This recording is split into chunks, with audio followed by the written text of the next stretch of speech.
All right, happy Friday night, everybody. Thanks for joining us here in the worldwide headquarters for Raiderland. We got Lady Raider basketball tonight, Tech softball in action against Oklahoma State out there at the Rock, and then Tech baseball going in about 30 minutes there at Grand Canyon. So we got stuff to get to tonight. It is Friday. We are glad you're here. I know Friday is tough for everybody with their schedules to get in. We just thank everybody who hangs out with us and really want you guys to drive the conversation on a Friday night. We find out tonight the most Texan thing you have done this week. I'll share a true story tonight that happened yesterday. The most Texan thing I did. Some of you may already know about it. It's been on a little bit of social media. All right, so let's get it going tonight. Most Texan thing you have done. Lady Raider basketball, baseball, anything and everything on your mind. Questions. Tech men's basketball tomorrow, Arizona State. I have one of my sites that I follow that I pay attention to that I respect saying Texas Tech is not a 3 seed anymore. No longer a 3 seed. In 3, in 2. Good evening, West Texans, all you good, fine, friendly folks out there who wish you were. I'm Ryan Hyatt, theraiderland.com. That's the website. You start your day every day. We give you the question of the day, what we're thinking about, and, of course, the really cool Raiderland hot links. Freshest, hottest links from around Raiderland. We figure if we like it, you're probably going to like it too. So start your day on the site, theraiderland.com. Whether you're watching on Twitter X at Ryan Hyatt Media, whether you're with us on Facebook, just like Craig, the first one in, the talking box is on.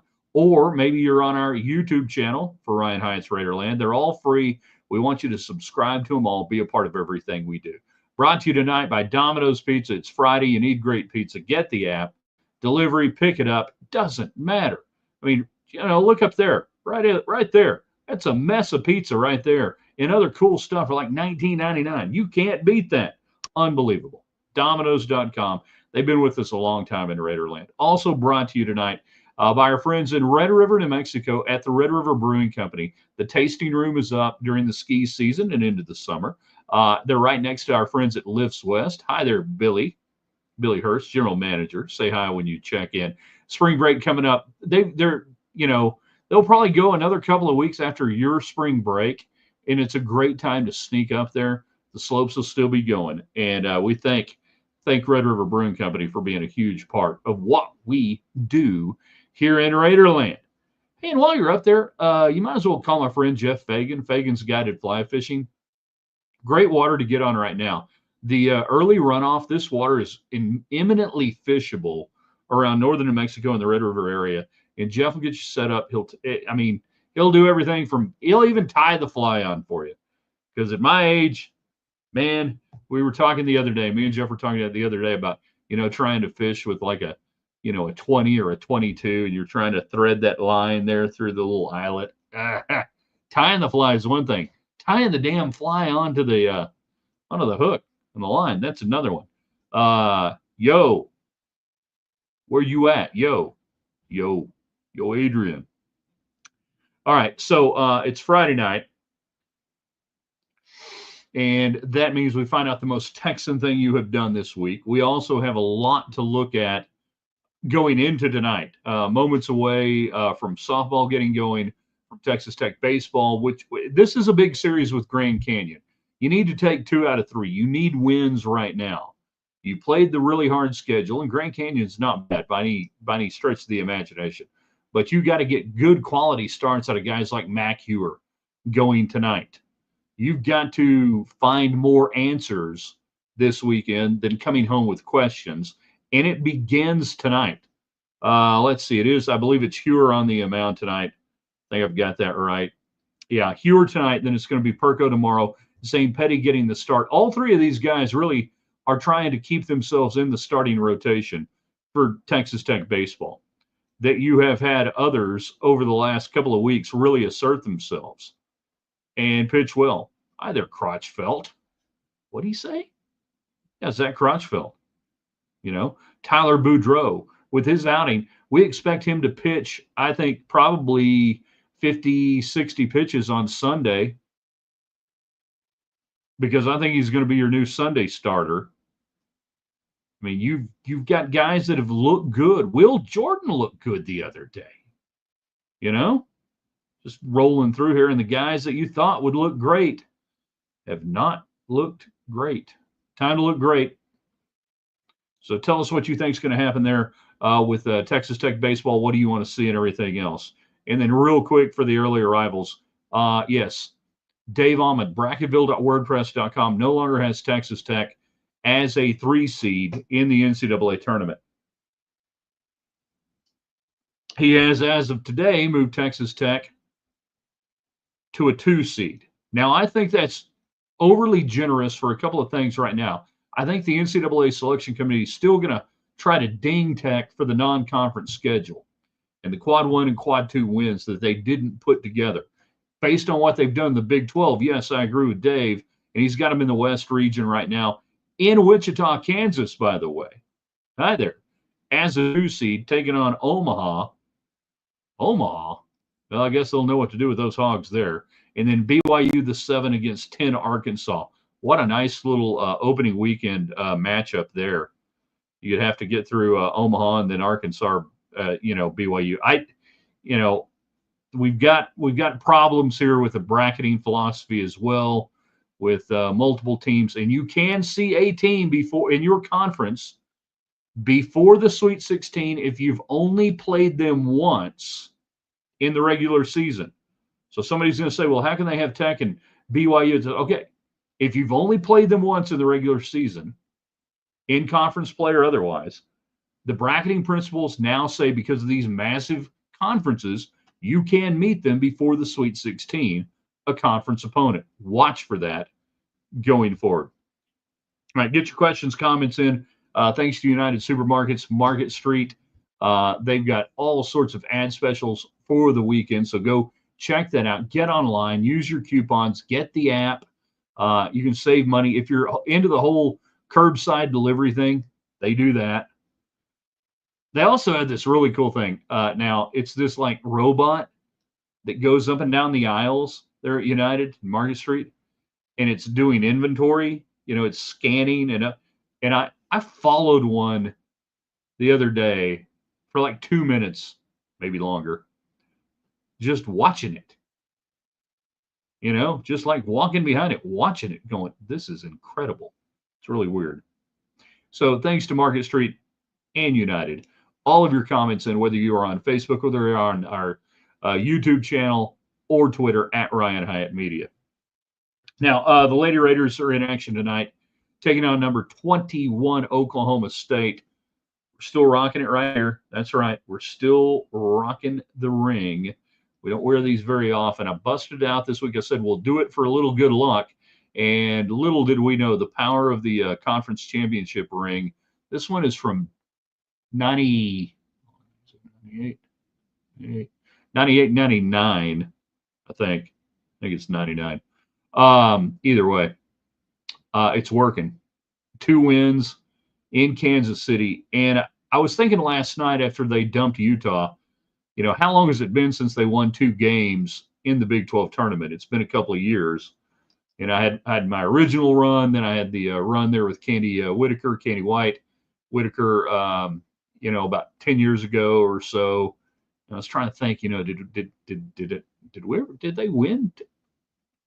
Comes out today. This is the first time since 2020.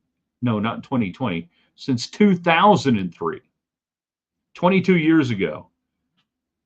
22 years ago was the last time the Lady Raiders won 2 games at the Big 12 tournament.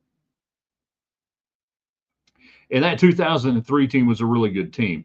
They played to the finals. They lost to Texas by 10. Texas was the number 1 seed.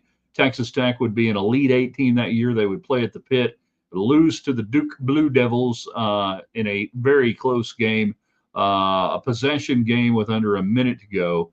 And Duke would get to the Final Four, and Texas Tech would be denied.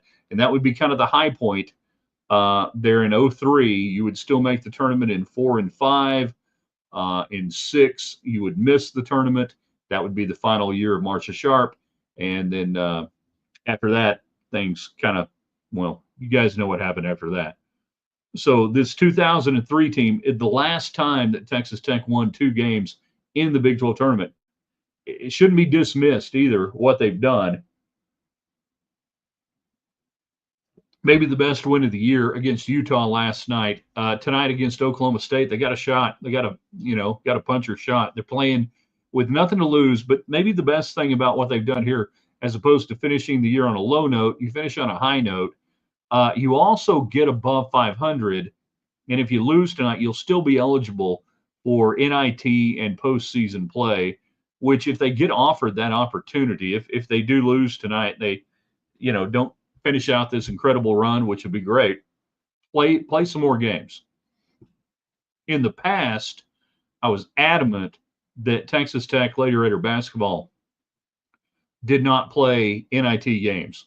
That if you had a bad year, the year needed to be over. You needed to fix it. You weren't trying to get better or just play some games. That wasn't what Lady Raider basketball was about back then. Today, this program desperately needs postseason experience, added games, wins, anything that generates positivity. So hopefully they win tonight. We'll find out. They're due to tip off at 8:00. But if the postseason opportunity is extended, damn right, you take it. You go play and you keep winning. You keep trying to get better and you do stuff. We'll see what happens. So that's where we are here on a Friday night. Now, the most Texan thing you have done, and we welcome in your comments tonight, questions, baseball, basketball, anything else. Kennedy on the mound, by the way, for softball tonight. She has a soft tissue issue. That means she got a pulled muscle. And I don't know why softball's been so cagey about this. Just say, hey, against North Texas, she was playing first base. Looked like she did the splits trying to save a throw coming in. She got a pulled muscle. It's not like hockey. They're not going to go in there and hit her with a stick. It's just, if she's battling an injury, I would rather Texas Tech softball be really open about that and say, hey, she's a hell of a competitor. She wants to be out there. She's maybe not 100%. Here's what happened. It's not like basketball or football. They're not going to sit there and go, oh, and she's going to pull muscle. Well, let's rush the mound and hit her there. So, maybe we can, I don't know. I think the softball program is adjusting to increased attention, scrutiny, and media attention. And maybe it's a little uncomfortable for some of them involved, if not everything is 100% perfect. It's growing pains. I get it. I think the program maybe is having some growing pains. And even Coach Glasgow, who I think is a hell of a coach, probably didn't have a whole lot of media scrutiny where he came from. Well, welcome to it. If you're paying somebody $1 million a year, people are going to talk about it. They're going to know, why is she out there, not out there, healthy or otherwise. Be honest. Everybody out there tonight, they don't love Tech softball. They're out there to see the show. That's right, I said it. They may become softball fans, but those people out there tonight are Kennedy fans. They're there to see the show. Embrace it, understand it, and be honest with people. All right, most Texan thing you have done this week. We ask that every week. Big stuff, small stuff. What did you do? This week, for me, the most Texan thing we did, I watched my truck burn up yesterday. Pulled in to lunch at Abuelo's, next to my old stomping grounds there at Talk 103.9 FM, News Money Sports, KKAM, KFYO, and the radio group, where we've been for years and years, one of my favorite places. And after about 10 minutes, somebody walks in and says, hey, there's a truck on fire in the parking lot.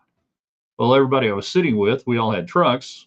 Being the curious lot we are, we went out, looked out there, and, well, it was my lucky day.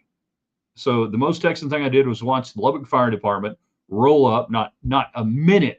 You could hear the sirens as I walked out, watching my truck, the hood, flames coming out from underneath it, and they had it extinguished quickly. Nobody got hurt. Nobody, other vehicles were damaged. But yeah, I think that's like a Texan thing, right? It's got to be, because what is one of the great Texan stories of all time when it comes to Texas music and Texas music lore? And I give you the seminal work from Robert Earl Keen in 1996, 1997. Number 2 live dinner. And the story leading up to The Road Goes On Forever, as he's at Willie's 4th of July picnic, and his car burns up, and they're reading off the license plates. And here are the lucky winners: RHP 997. And as I'm watching my truck on fire yesterday, I literally was thinking of that, going, crap, I don't even get to meet Willie Nelson. At least Robert Oak got to meet Willie. I didn't even get to meet Willie. Hey, man, that's my car. Being the time of love and happiness, I said, way to go, man. Luckily, I had a ride. Luckily, it was not in Robert O'Keen Straits, and it wasn't quite as bad. And thank God, nobody was hurt, nobody was injured, nothing else happened to anybody, vehicle and otherwise. We got really lucky yesterday. But yeah, that was the most Texan thing we did this week. We stood there in the parking lot at Abuelo's in Lubbock, Texas, watching my truck on fire. You never know what's going to happen. All right, a few more minutes left. I know it's a Friday night. We don't do a ton of Friday night shows this time of year.